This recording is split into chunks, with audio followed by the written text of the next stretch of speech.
Hello, everyone. For those of you who don't know me, I'm Hyung Lee, an associate professor at Baylor College of Medicine, Houston, Texas.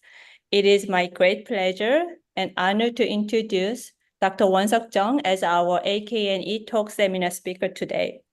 Dr. Chung completed his bachelor's degree at Seoul National University. Then he moved to America to earn his PhD from the UCSF. And then he actually moved very close enough to start his postdoc career at Stanford University under the mentorship of the pioneer gliobiologist Ben Barres.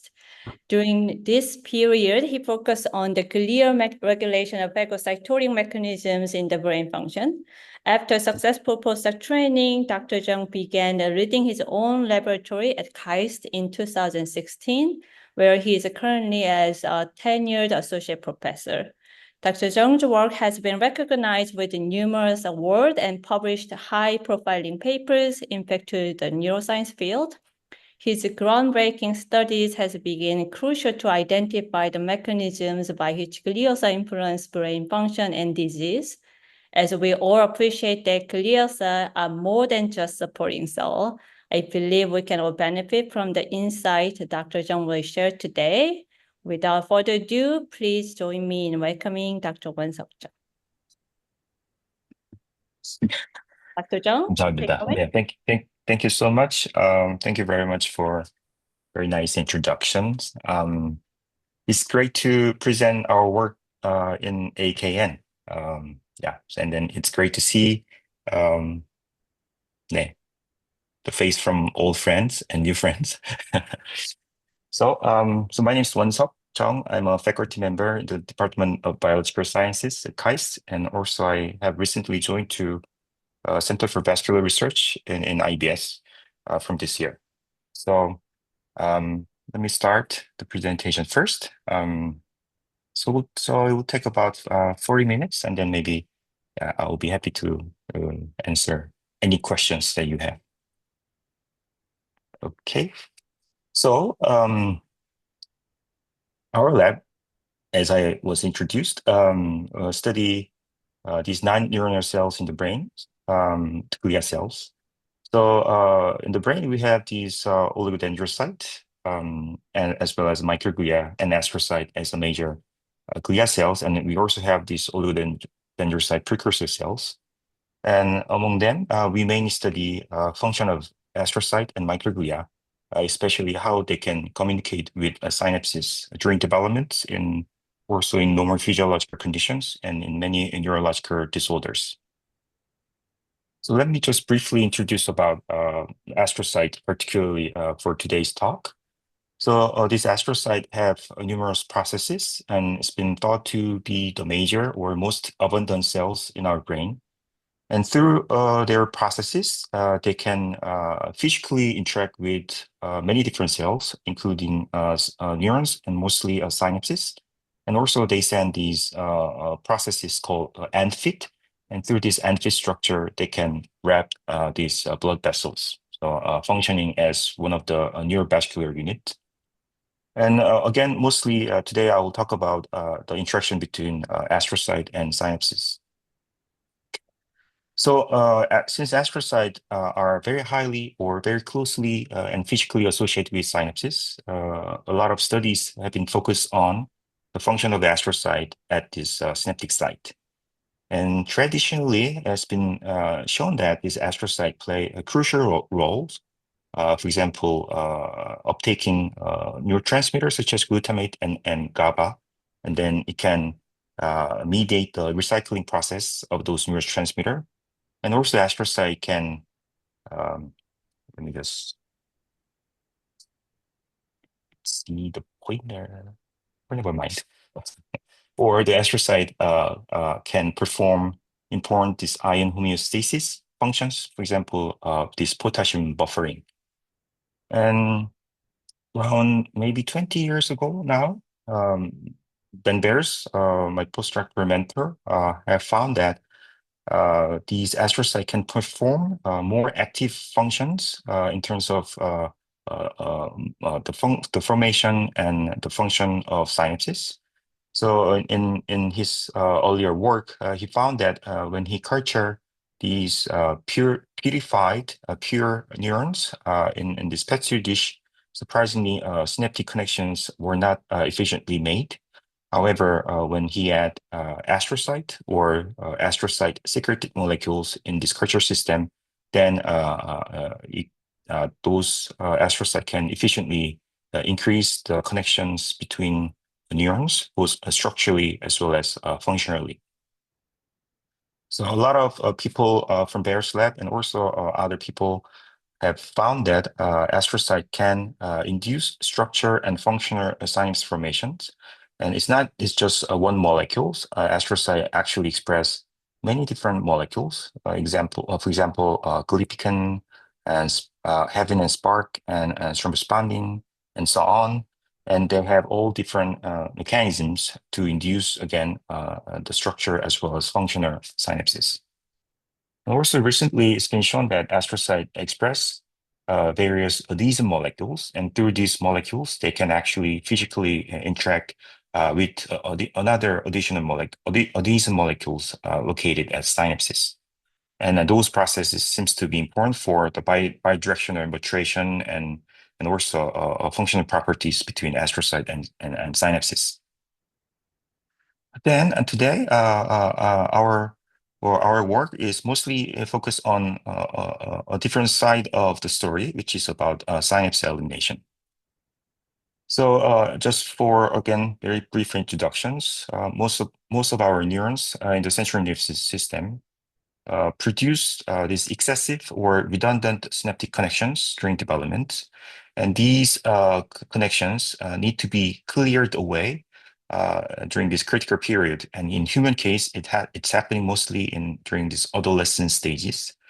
And these synapse elimination appears to be critical for the maturation of our circuits.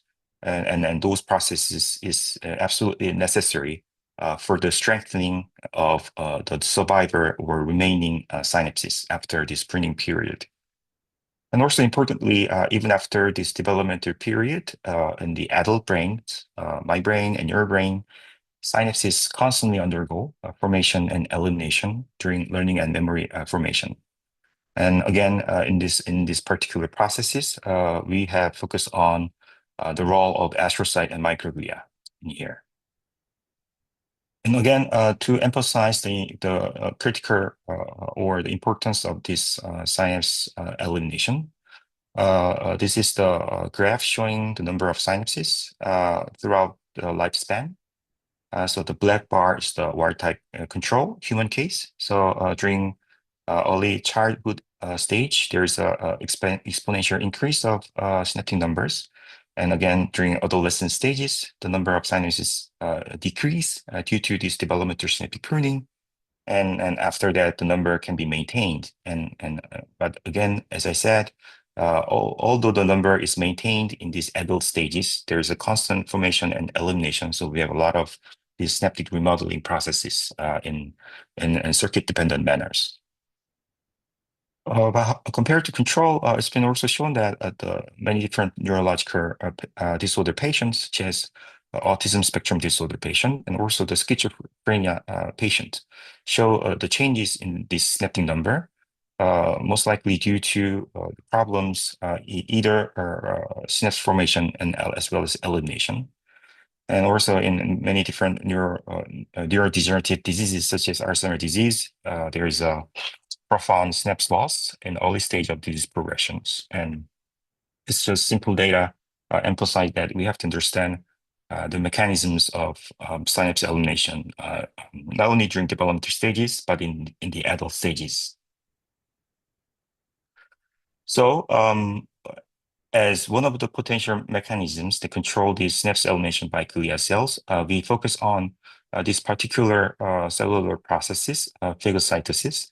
So this is obviously not glia cells. This is the neutrophil chasing these bacteria among these red blood cells.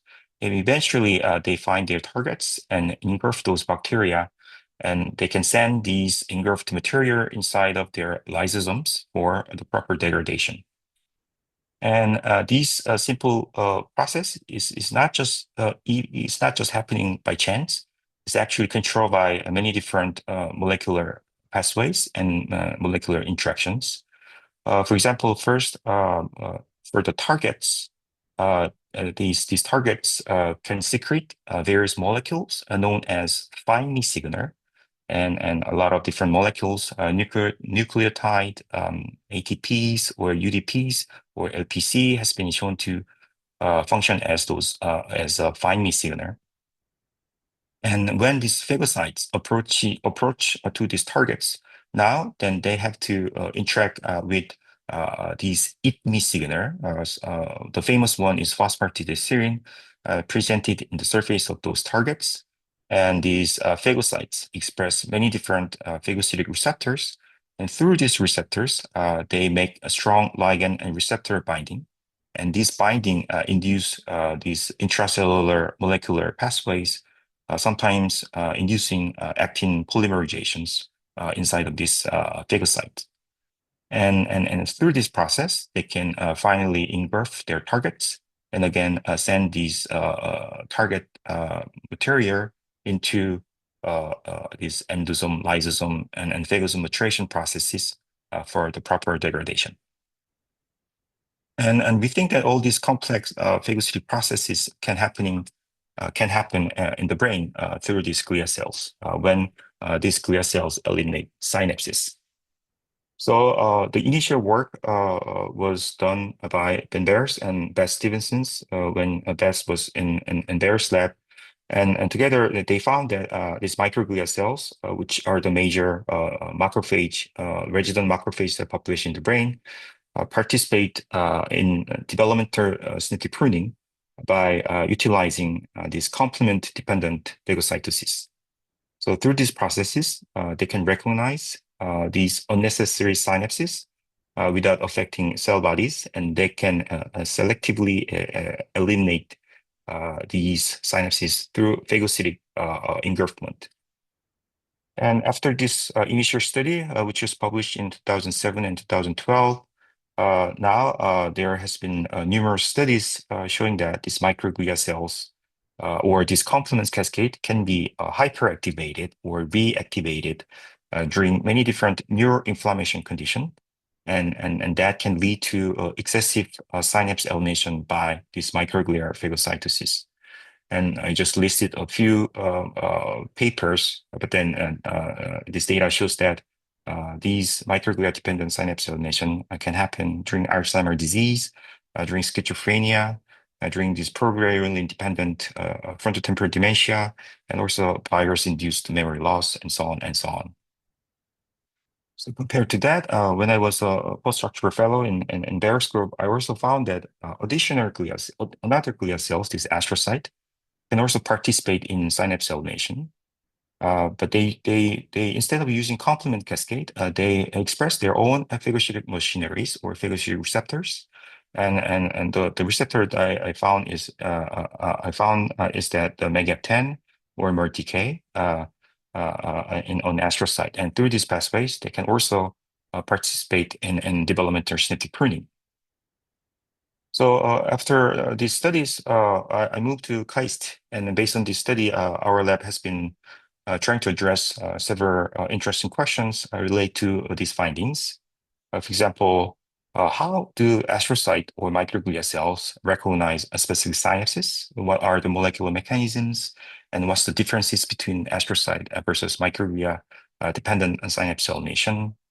And also, what control this glia phagocytosis, how neuroactivity or body state or sleep or hormones can control these synapse elimination.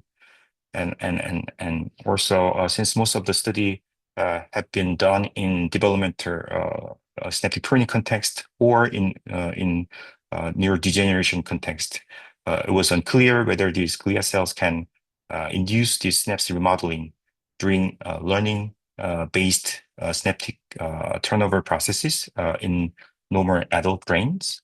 So I'll mainly talk about these questions today. And then also, can this glia cell engulf other than synapses, such as toxic protein aggregates such as A beta or tau or alpha-synucleins during these neurodegenerative diseases.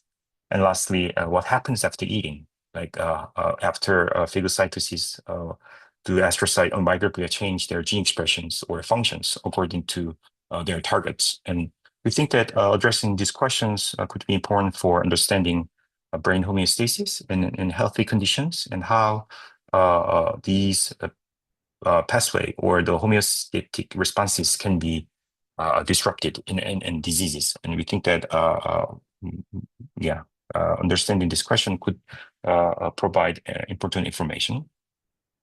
So during these 7 or 8 years, our lab has been fortunate in addressing some of these questions. And then in these years, we have rebuilt important and also non-redundant function of astrocytic phagocytosis compared to microglial phagocytosis in mediating not only developmental synaptic prunings, but also mediating synaptic elimination and synaptic remodeling processes during normal learning and memory formation. So today, I'll briefly introduce our initial work published in 2021 about the function of astrocyte in hippocampal-dependent recent memory formation. And then I will present our unpublished work, which is about astrocytic phagocytosis in medial prefrontal cortex controlling long-term memory formation during systems consolidations. Okay, so in this initial work, we wanted to develop tools to visualize these synapse elimination processes by glia cells. So with many trial and errors, we came down to these very simple systems where we express these synaptic molecules, for example, synaptophysin and PS95 or gafrin, but we fuse these molecules with M-cherry and EGFP together, dual fluorescent colors. So by using different promoters or different AAV injection schemes, we can selectively express these cherry and EGFP fusion molecules into specific circuits and specific synaptic populations, for example, excitatory or inhibitory pre or post synapses. And initially, we thought that if we do that, the synaptic population would be labeled as yellow color. And when the neighboring glia cells or any phagocytes engulf a portion of those synapses, we'll be able to identify these processes. Since GFP is actually very weak in acidic conditions, and they undergo these protein denaturation processes very rapidly in acidic endosomes and lysosomes. And compared to that, M-cherry or RFP is relatively stable in acidic conditions. So just by sampling or just by measuring this M-cherry alone puncta inside of glia cells, we thought that we would be able to visualize these processes. And this system has been working very well in my lab or in other laboratories through collaboration. So this is the typical. This would be typical images that we would analyze. So in this case, you're watching these PST95 M-cherry EGFP fusion protein expressions in excitatory post-synapses, which is actually yellow.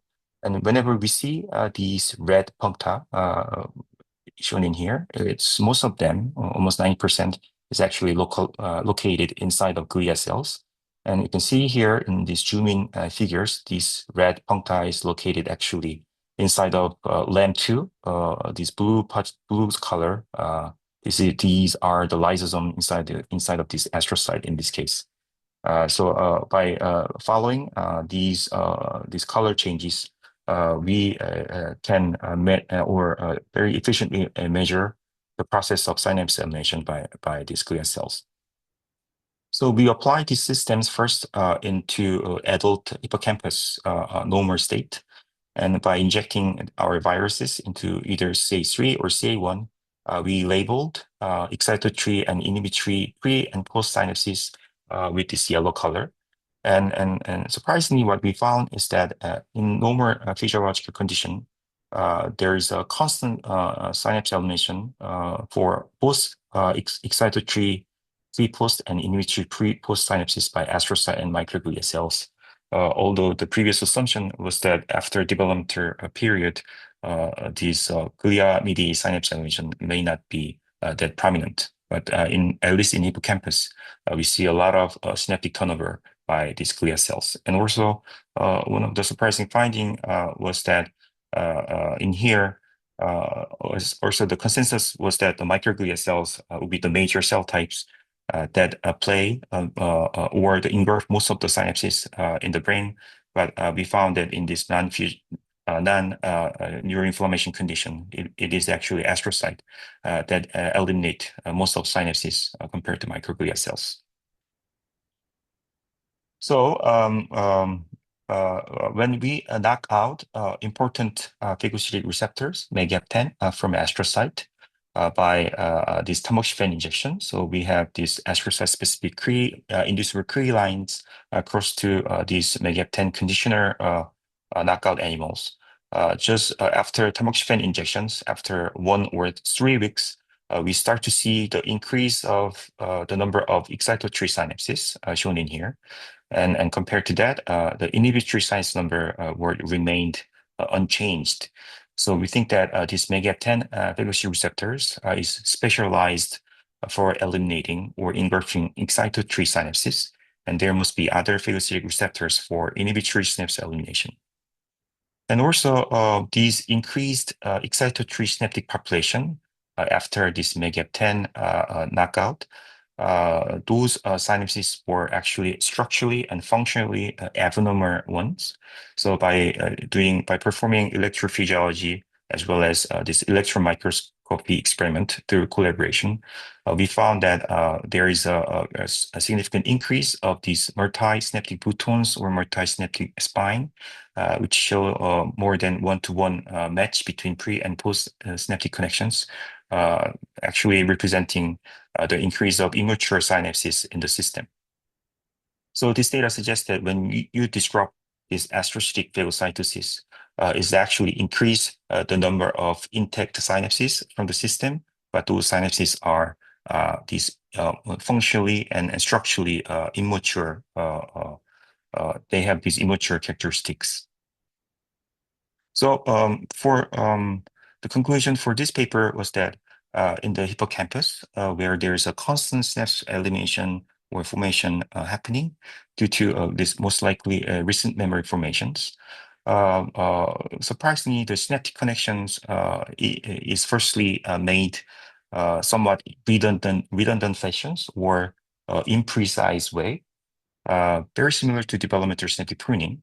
And astrocyte has to continuously eliminate those redundant connections from this system. And when these astrocyte fail to do so in these MAGAP10 knockout animals, those functionally redundant synapses can be accumulated in the hippocampal LDCA1 regions, and that can bring down the synaptic functions. And also, we showed that when there are more these redundant synaptic connections, long-term potentiation can be severely disrupted, and that can induce strong recent memory formation deficit. Okay, so after this work now, we've been expanding our work into different circuit and also different behavior paradigms. And I'd like to show one of those projects among them, and which is about these glia or the astrocyte-dependent phagocytosis during these long or remote memory formations happening mostly in this medial prefrontal cortex. And we are also addressing the potential function of sleep controlling these glia-dependent synapse remodeling. And this work is entirely done by the single graduate student, Chi Hong. I think he's in this Zoom somewhere. So if you have any questions, you can ask him as well. Okay, so when we learn new stuff, those memories can be transiently stored in the hippocampus in initial day. However, those recent memory need to transfer from hippocampus to the cortical area for long-term memory formations, and this is called as systems consolidation. So for the fear memory that we are using today in this project, also undergo similar transfer mechanisms. So initial encoding day, learning day, or during this listen memory recall, these mice use hippocampus to retract their fear memories. However, it takes about 12 days for these memory transferring mechanisms.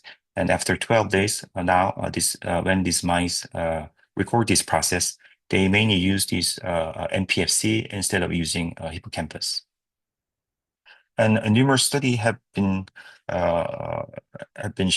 shown that many different mechanisms is involved in the systems consolidations. And during these processes, the memory forming cells, so-called engram cells in this MPFC, undergo extensive changes in their activities and also potentiations and also synapse remodelings.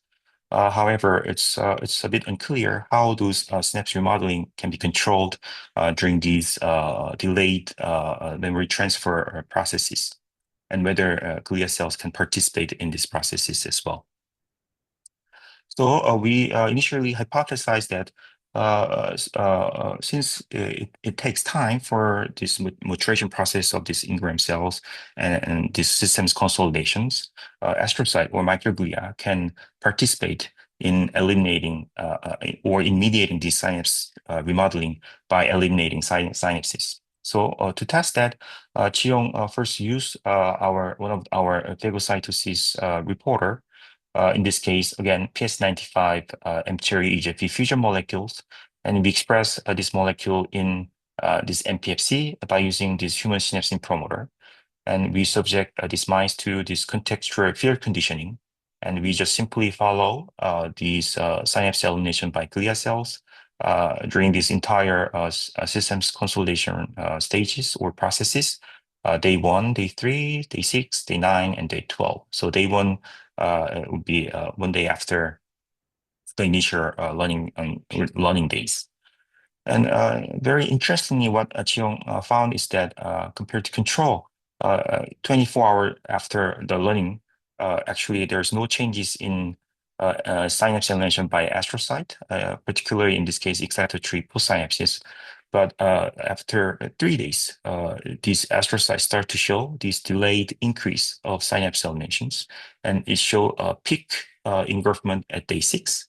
And after that, it gradually decreased to the control level. So it appears that after this contextual learning process, astrocytes show this delayed or this bell-shaped like increase and decrease of synapse elimination, especially for excitatory post-synapses. And we wonder whether it's true because this process has not been reported before. So we just simply check our finding by following up the number of lysosomes located in an astrocyte, and by labeling these lysosomes by LAMP2 staining and S100 beta to label astrocyte. We also found a very similar trend. The number of lysosomes and the amount of them show this delayed increase starting from day 3, and it showed the peak at day 6 and goes down to the control levels during the systems consolidations. So since there are many different phagocytes in the brain, again, microglia and also oligodendrocyte precursor cells, we also check their lysosomal numbers. However, very interestingly, this is the microglia case, but then it's also true for oligodendrocyte precursor cells. Their lysosome didn't show any significant changes during this time period. And also by using our mTOR EGFP system, astrocyte and the microglia and OPCs do not appear to engulf synapses in these learning processes. So we think that is very specific to astrocyte, and they show this strange, this time-dependent increase of synapse elimination in the MPFC. So as you know, MPFC receive multiple presynaptic connections from many different brain locations. For example, this retrosplenial cortex and hippocampus, and also medial entorhinal cortexes. So Chiyoung used now these synapse phagocytosis report for excitotory pre-synapses, synaptophiles interior EJP, and inject this virus into these various brain regions. And those injections or the processes is actually located or make the connections to the MPFC and different layers. However, very interestingly, only presynaptic terminals from RSC, retinal cortex, show a similar this increase of excitatory synapse elevation by astrocyte at day 6, and other circuits or other presynaptic terminals did not show these changes. Okay. So I think we think that this astrocyte-dependent synapse elevations in MPFC is very time-dependent and also circuit-dependent processes. So next question that we have in that, then what kind of cell types show these synapse remodeling processes in the MPFC by astrocyte? So still there's still this is the preliminary, but the question that we had whether excitatory or inhibitory neurons show a similar these synapse elimination processes during this synapse consolidation. So to address these questions, we actually express our synapse phagocytosis reporter only in excitatory neurons by using chemokines 2 promoters or DLX promoters or inhibitory neurons by using these DLX promoters. And we apply these systems, we apply this contextual field conditioning and examine synapse elimination between day 1 and day 6. And please remember that this day 6 is the peak day for synapse elimination by astrocyte. And interesting, what we found is that it's actually both excitatory neurons and inhibitory neurons show these similar trends. So excitatory synapses on these glutamergic neurons and also these interneurons, GABAergic neurons, show this increased synapse eliminations by astrocyte at day 6. But we don't think it's all cell types in this MPFC, since when we further segregate these interneurons to PB positive or SST positive neurons, Chiyoung found that it's actually mostly PB positive neurons show this synaptic remodeling this process during these processes, but not SST positive interneurons. So currently, our hypothesis is that excitatory neurons as well as PV neurons undergoes this synaptic rearrangement during systems consolidations, and astrocyte play a critical role for these rearrangement processes. Okay, so then a little bit different questions was then how does astrocyte engulf those synapses? And through our previous work, we know that astrocyte use MEGAP10 and MERTK phagocytic receptors for synapse eliminations in different brain circuits, for example, hippocampus and also other cortical circuits. So Chiyoung first utilized in situ hybridization to see changes in these receptor expressions. And very interestingly, one of the receptor MEGAP10 that I mentioned earlier during this hippocampal work show the significant increase in their mRNA expression at day 6 after this contextual field conditioning. And compared to that, other phagocytic receptors such as MERTK did not show this trend. So implying that MEGAP10 may play a role in these processes. So we actually test that genetically. So we have this MEGAP10 conditioner and MERTK conditioner animals. So we inject these GFAP specific Cre virus into this MPFC to specifically knock out MEGAP10 or MERTK only in MPFC astrocyte. And this is also for bypassing potential function of MEGAP10 and MERTK in other brain areas such as hippocampus. And then we check synapse eliminations at day 6 and at day 6 and day 1 and day 6 after this field conditioning. And when we knock out MERTK from this MPFC astrocyte, we found that at day 6, these increase of synapse elimination by astrocyte are still intact, meaning that memory decay is actually dispensable in these processes. However, when we knock out MAGEP10 in MPFC astrocyte, it almost completely block these synapse elimination at day 6 compared to day 1. So we think that in this stage, MAGEP10 will be the major phagocytic receptors that mediate this excitatory post-synapse elimination in MPFC. Okay, that's all good. But then I guess the very important question for us was then, do this process matters? Okay, do astrocyte eating process play any physiological role in terms of memory formation? To address these questions, we knock out MAGEP10 again in MPFC astrocyte by injecting this GFAP-3, and we also inject GFAP promoter-driven GAP AAV as a control. And we perform recent memory formation test as well as long-term memory formations by checking their theory responses at day 1 or at day 14. And also we use the same environmental chamber as a context A or different environmental chamber at context B to measure the accuracy of the memory that has been formed during these processes. So at day 1, which is 24 days after this initial learning, we found that these MAGEP10 knockout just behavior just like a wild type. So they show the same freezing responses for both context A or context B. So therefore, the discrimination index was unchanged between these groups. However, hoping to see any phenotype, we performed a long-term memory formation at day 14, but initially we were pretty much disappointed to see for context A, there was no phenotype. So the memory was actually intact in these MAGEP10 knockout animals. But Chiong soon found out that actually when we use different context B, now these MAGEP10 knockout animals show significantly increased freezing responses compared to control.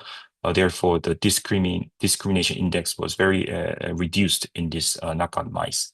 So this data shows that when astrocyte fail to engulf synapses in these delayed fashions during day 3 to day 6, it actually impaired the accuracy for the memory formation, and they cannot discriminate a different context in as a long-term memory formation.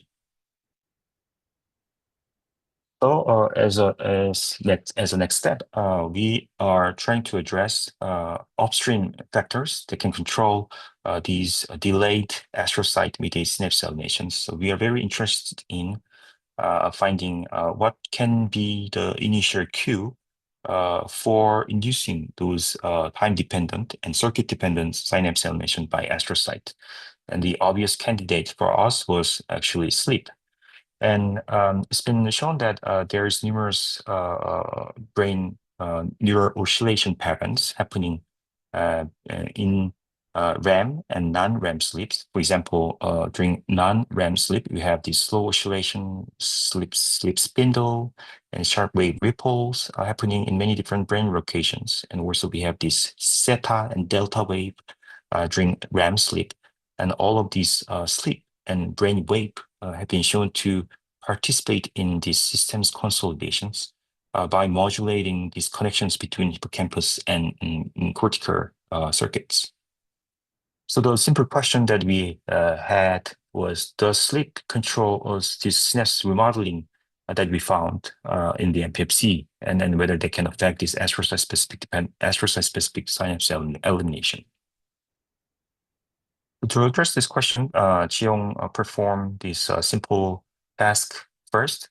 So he induced these sleep deprivations by making this acute sleep deprivation chamber by himself. So he applied this sleep deprivation just for 6 hours at day 6, okay, which is actually the peak day for synapse eliminations. And when he add these awake mice into these sleep chambers, and obviously nothing happens for synapse elimination by astrocyte. So the amount of synapse elimination by this astrocyte was same between control and sleep deprived or mice in sleep deprived chambers. However, when he add these sleeping mice to this chamber and apply just 6 hours sleep deprivations, that was sufficient to reduce this astrocyte-dependent synapse elimination in this MPFC. And same procedures in this MAGAP10 knockout background did not show any further reductions in this value, indicating that the mice need sleep. And during this sleep, astrocyte use MAGAP10 for eliminating synapses. So the next question was then, what kind of brain area play an important role in the sleep-dependent synapse elimination induction in this MPFC? And the obvious candidate was actually, again, the hippocampus. So it's been shown that these hippocampal engram cells can be formed initially, and then they communicate with MPFC for these memory transfer mechanisms. Again, Cheo inject this synapse phagocytosis reporter in this MPFC, and then he inject these 3 different AAV cassettes shown in here to label these hippocampal engram cells by using this CFOS RTTA construct. And at the same time, he inject these Cre viruses as well as this DIO, GI, this chemogenetic cassette, to selectively suppress these hippocampal engram cells by injecting CNO. So since he labeled these hippocampal engram cells during this contextual field conditioning period, he can selectively, again, suppress these hippocampal engram cells at any given time point by injecting CNO. So when he suppressed these hippocampal engram cells at day 6, during while these mice are awake, then actually nothing happens in terms of synapse elimination by astrocyte. But then when he inject CNO right before they sleep, actually they can strongly suppress again astrocytic synapse elimination in this MPFC. So together, this data again suggests that during sleep we need these hippocampal activities, and somehow it can be sensed by astrocyte using MAGAP10, and they induce those synapse eliminations in this MPFC during systems consolidations. So again, this is ongoing project, so we don't have definitive answers. But then we think that there can be these specific brainwave patterns that initiate those synapse eliminations in this MPFC, and astrocyte will be the player that can mediate these processes. Okay, and then also we think that this process is not unidirectional. So astrocytic synapse elimination and synapse remodeling can also feed forward the changes of the brain wave and change the brain state during this systems consolidation. So to address these questions, we start collaborating with Jae-kyung Kim in our departments, who recently joined to KAIST. And I'd like to show our the research schemes to address these questions. So we are measuring these local field potentials from campus and MPFC at the same time during this whole period of systems consolidation. So Jiong and our collaborator has been measuring this LFP for 2 hours per day for 14 days. So initially, after we get these LFP patterns, we can classify the sleep patterns. By the way, we are measuring while they are sleeping. So we can measure whether they are in REM sleep or non-REM sleep, or they are awake. And then we can isolate different brain waves, such as slow oscillation and spindle and ripples, theta and theta wave. And then we are trying to find the oscillation or coupling events between this brain wave and compare that with the wild type and knockout cases. And again, this is preliminary, but we were very happy to see very dramatic changes in these brainwave coupling processes. For example, the blue is bird type case, and the orange color is MPFC-specific MAGEP10 knockout animals. So in this case, we see very dramatic decrease in this MPFC slow oscillation and MPFC spindle coupling in here, which actually have been shown to be important for systems consolidation. And also we found that this MPFC slow oscillation and hippocampal slow oscillation coupling is actually increased in these knockout cases, suggesting there's a problem between the connections between this MPFC and the hippocampus in our knockout cases. Okay, so we have a lot of experiments, more experiment to do, and then Chung is working hard to address these questions. So we would like to identify the cell type, and we narrow down to excitatory and PB neurons. But then we are actually trying to address what's the meaning of those synapse remodeling in these neurons. And we also try to investigate the physiological changes of engram cells in our knockout case. And also we are trying to investigate the exact function of sleep and this brain oscillation in these processes. So I'd like to wrap up my presentation by introducing some of the projects ongoing in the lab. So I just showed you these astrocytes play a critical role in the sleep-dependent long-term memory formations in MPFC circuit remodeling. But then we are doing many different projects in the lab, looking at different circuits and different behaviors. And we found that actually astrocytes play very critical roles in those all synapse remodeling processes in many different circuits. Sometimes they work with other glia cells. Sometimes they work with oligodendrocyte precursor cells. Sometimes they work with microglia cells. But generally, astrocyte seems to play dominant roles in mediating synapse remodeling processes in physiological conditions. And we think that when neuroinflammation kicks in, then microglia could play a more important roles. But in normal physiological condition, synaptic remodeling processes seems to be is majorly controlled by astrocyte. So for that, I'd like to end the presentation. So I'd like to thank all the members in the lab, especially Chiong, who have been working hard to solve these questions. And also I'd like to thank Jae-kyung and Unjun Kim for the collaboration and funding sources. And thank you very much for your attention. And happy to take any questions.